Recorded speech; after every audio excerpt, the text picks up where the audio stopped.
Les soldats allemands étaient entraînés à compter les coups de feu. Les fusils à verrou imposaient un rythme au combat. Tirer, réarmer, tirer à nouveau. Mais lorsque les Américains sont apparus avec le M, un Garand, ce rythme s'est effondré. Les coups arrivaient trop vite, trop réguliers, trop confiants.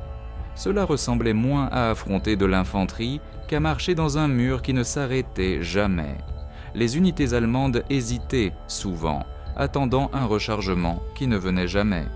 Et cette hésitation coûtait des vies. La raison pour laquelle le M, un Garand, a suscité un tel ressentiment n'était pas sa puissance ou sa portée. C'était la façon dont il effaçait les brefs moments de silence dont les soldats dépendaient pour survivre. Et une fois ces moments disparus, la peur comblait le vide.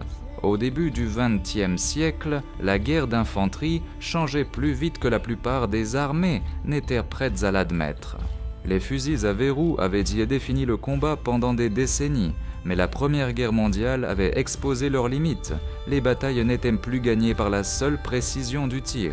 Elles étaient remportées par la puissance de feu, la suppression et l'élan. Les soldats devaient tirer rapidement sans quitter leur position pour recharger.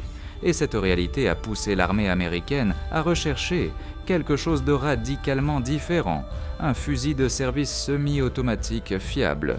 Ce défi est tombé entre les mains de John Cantius Garand.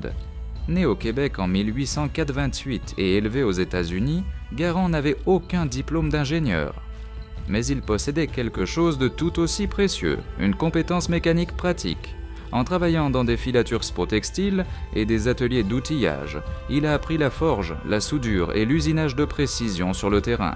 Sa fascination pour les armes à feu s'est développée parallèlement à son talent pour l'invention, le conduisant finalement à travailler sur la conception d'armes pour le gouvernement américain. À l'arsenal de Springfield, Garand a été chargé de remplacer le vieillissant fusil à verrou M1903. Les exigences étaient strictes. Le nouveau fusil devait être semi-automatique, durable, précis et capable de tirer la cartouche standard 30-06 Springfield. Plus important encore, il devait fonctionner de manière fiable dans la boue, la poussière, le froid et le stress du combat. De nombreuses conceptions ont été testées et rejetées, y compris les premiers prototypes de Garand lui-même, qui souffraient de verrous faibles et de défaillances mécaniques.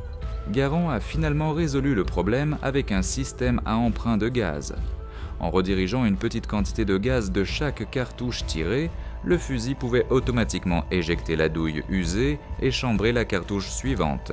Il l'a associé à un chargeur en bloc de 8 cartouches qui s'insérait en douceur dans l'arme et était éjecté une fois vide.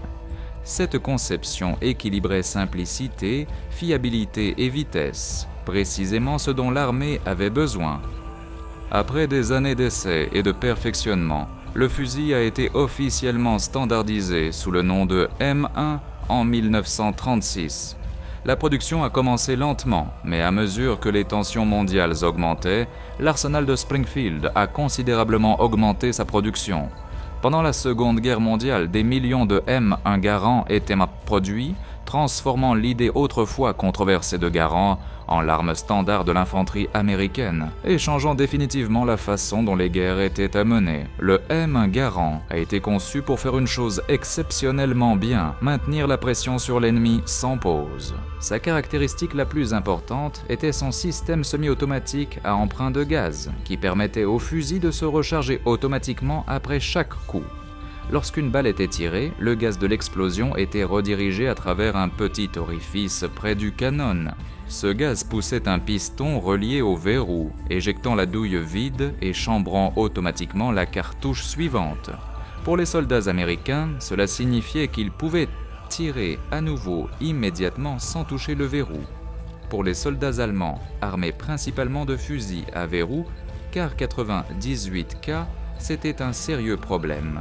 Chaque coup qu'ils tiraient nécessitait un mouvement manuel qui brisait la visée et ralentissait leur réaction.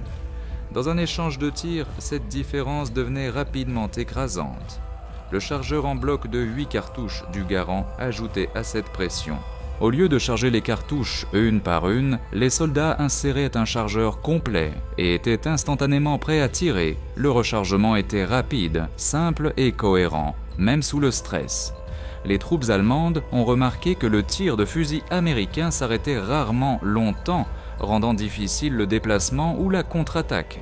La puissance d'arrêt du fusil comptait également. Chambré en 30-06 Springfield, le M1 délivrait une forte puissance d'arrêt tout en restant précis à moyenne et longue portée. Avec environ 9 livres et demi, son poids aidait à absorber le recul, permettant aux soldats de tirer à répétition sans perdre le contrôle. Cela rendait le tir soutenu plus précis et plus facile à gérer. La fiabilité a scellé sa réputation. Le Garand a été conçu pour fonctionner dans la boue, le froid, la pluie et la poussière, qui étaient exactement les conditions rencontrées dans les zones de combat européennes. Il s'enrayait rarement et nécessitait un entretien minimal sur le terrain. Les soldats allemands ne faisaient vie pas seulement face à un tir plus rapide, ils faisaient face à un fusil qui fonctionnait presque toujours quand nécessaire. Tout cela créait une réalité sur le champ de bataille où les Américains pouvaient appliquer une pression constante. Il y avait moins de pauses, moins d'ouverture et moins de chances pour les unités allemandes de reprendre le contrôle. Le Garand ne tirait pas seulement plus vite, il enlevait du temps. Et au combat, le temps c'est la survie. Lorsque les États-Unis sont entrés dans la Seconde Guerre mondiale, ils l'ont fait avec une arme qu'aucune autre grande armée n'avait pleinement adoptée, un fusil semi-automatique de dotation standard. À la fin de 1941, les unités d'infanterie américaines étaient déjà entièrement équipées du M1 Garand, un exploit rendu possible par un énorme effort industriel qui a poussé la production à près de 600 fusils par jour au début de 1941. À mesure que la guerre s'étendait, la production n'a fait qu'augmenter. En 1945, plus de 5 400 000 M1 Garand avaient été produits, armant chaque branche de l'armée américaine et plaçant une puissance de feu sans précédent entre les mains de soldats ordinaires. Sur le champ de bataille, la différence était immédiate.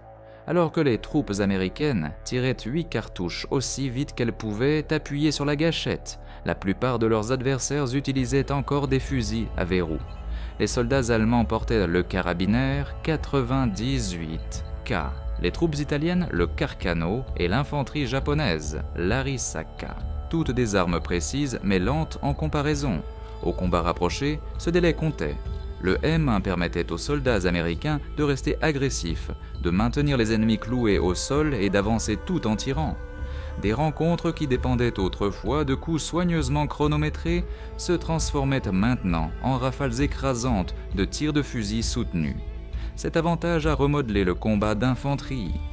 Les unités ennemies les croyaient souvent qu'elles faisaient face à des forces beaucoup plus importantes qu'elles ne l'étaient réellement simplement parce que le tir américain ne semblait jamais s'arrêter. L'effet psychologique était aussi puissant que l'effet physique. Le général George S. Patton a reconnu ce changement de manière célèbre, appelant le M1 Garand le plus grand instrument de combat jamais conçu. Ce n'était pas seulement un compliment, c'était une reconnaissance que le fusil avait changé la façon dont les guerres étaient menées au niveau individuel. L'influence du mien s'étendait au-delà de l'armée américaine. Son succès a forcé les puissances alliées et de l'Axe à repenser leur doctrine d'armement léger. Des armes semi-automatiques et entièrement automatiques ont été distribuées en plus grand nombre, et de nouvelles conceptions ont été précipitées en développement. Même les nations qui ont choisi de ne pas adopter le Garand ont pris bonne note de ce qu'il accomplissait entre les mains américaines. Le fusil a servi partout où les forces américaines ont combattu. Des plages de Normandie, aux forêts d'Europe et aux îles du Pacifique. Il est devenu un symbole de la force industrielle américaine et de l'adaptabilité au combat. Et même après la fin de la Seconde Guerre mondiale, le M1 a refusé de disparaître. Reconstruit, redistribué et fourni aux Alliés à travers le monde. Il était resté en service de première ligne pendant des décennies. Pendant la Seconde Guerre mondiale, le M1 Garand n'était pas seulement un fusil. C'était une façon pour l'Amérique de montrer au monde que la guerre moderne était entrée dans une nouvelle ère et que le soldat individuel portait maintenant une puissance de feu autrefois réservée à des escouades entières. Les soldats allemands ne détestaient pas le M. Un Garand parce qu'il avait l'air impressionnant ou qu'il sonnait puissant. Ils le détestaient parce qu'il ruinait la façon dont ils étaient entraînés à combattre. Pendant des années, les tactiques d'infanterie allemande étaient construites autour du contrôle et du timing. Les soldats étaient formés à tirer avec soin, à se déplacer avec détermination et à utiliser de courtes pauses au combat pour se repositionner ou attaquer. Les fusils à verrou créaient naturellement ces pauses. Le M1 Garand les a effacées. Lorsque les troupes allemandes combattaient les unités américaines, elles ne pouvaient souvent pas dire combien d'ennemis elles affrontaient. Le tir de fusil constant faisait paraître les petits groupes américains beaucoup plus grands. Les soldats allemands attendaient ainsi les signes habituels, un rechargement, un moment de silence, mais ces moments venaient rarement. Les Américains continuaient simplement à tirer. Cette hésitation était dangereuse. Elle ralentissait les réactions, brisait la confiance et, dans de nombreux cas, coûtait des vies. Ce n'était pas seulement une question de vitesse de tir du Garand, cela changeait qui contrôlait le combat. Les escouades allemandes dépendaient fortement de leurs mitrailleuses pour dominer une zone. Les fusiliers soutenaient la mitrailleuse, pas l'inverse. Contre les Américains, ce système cessait de fonctionner de la même manière. Chaque fusilier américain pouvait maintenir les ennemis cloués au sol tout en avançant. L'infanterie allemande se retrouvait soudainement sur la défensive même, lorsqu'elle croyait avoir des positions égales ou meilleures. Les rapports de combat allemands d'Europe occidentale le montrent clairement. Les unités se plaignaient que les soldats américains étaient difficiles à supprimer. Même lorsque les mitrailleuses allemandes tiraient, le tir de fusil américain continuait souvent sans ralentir. Cela forçait les escouades allemandes à compter sur leurs mitrailleuses plus tôt et plus souvent, rendant ces armes plus faciles à repérer et à cibler pour les Américains avec des mortiers ou de l'artillerie. La pression mentale était tout aussi importante que le danger physique. Des vétérans allemands ont décrit plus tard le combat contre les Américains comme épuisant. C'était comme être sous un feu constant sans moment sûr pour respirer ou bouger. Beaucoup de ces soldats avaient un temps déjà combattu sur le front de l'Est, où le combat était brutal mais familier. Combattre les Américains semblait différent. Il n'y avait pas de points faibles évidents. Chaque soldat pouvait tirer rapidement et avec précision. Cette peur a poussé certaines troupes allemandes à des mesures extrêmes. Il existe des cas confirmés d'Allemands ramassant des M1 Garand sur des soldats américains tombés. Même si les munitions et les chargeurs étaient difficiles à trouver, ce n'était pas une question d'appréciation du fusil, c'était une question de survie. Lorsque les armes ennemies semblent plus utiles que les vôtres, le moral en prend un coup. Le commandement allemand a reconnu le problème. Les efforts pour introduire des fusils semi-automatiques ont été précipités, mais la plupart sont arrivés trop tard et en trop petit nombre pour faire une réelle différence.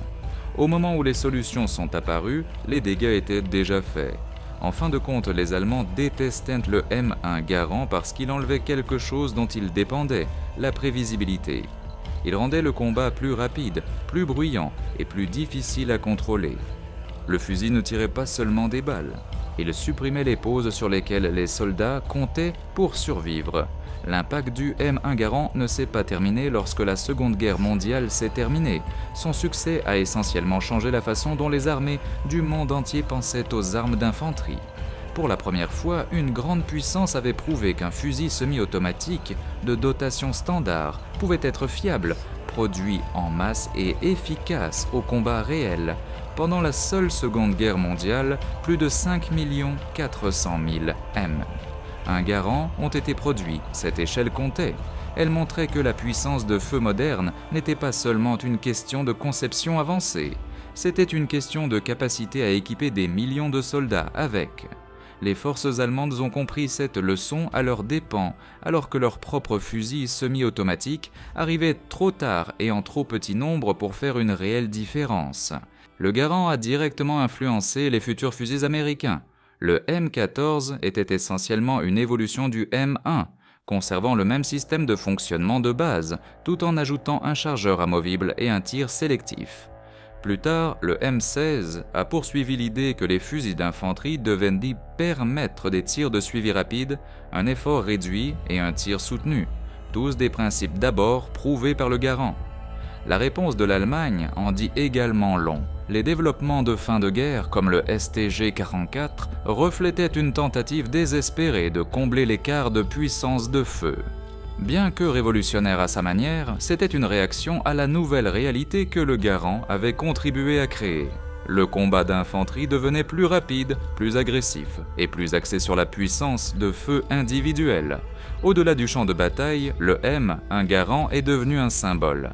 Son son distinctif d'éjection de chargeur, sa construction solide et sa réputation de guerre ont cimenté sa place dans l'histoire. Il est resté en service pendant des décennies et a continué à être utilisé dans l'entraînement, la compétition et les rôles cérémoniels. Pour les soldats allemands, le M1 Garand représentait plus qu'une arme. Il représentait la force industrielle, la pensée moderne et un avenir de la guerre qu'ils ont été forcés d'affronter trop tôt. C'est pourquoi il n'était pas seulement craint, il était profondément détesté. La guerre ne se fait pas seulement avec des soldats, elle se fait avec des idées, de l'industrie et de la conception. Le M1 Garand a prouvé qu'une seule arme, construite de la bonne manière et produite à grande échelle, pouvait changer la façon dont les batailles étaient gagnées et comment les ennemis se sentaient en les combattant. Pour les soldats allemands, ce n'était pas seulement un autre fusil, c'était une pression à laquelle ils ne pouvaient n'y pas échapper. Si vous avez apprécié ce regard approfondi sur les armes qui ont fait l'histoire, il y a beaucoup d'autres histoires comme celle-ci qui attendent d'être racontées. Abonnez-vous, restez avec la chaîne et continuons à découvrir les moments qui ont changé la guerre pour toujours.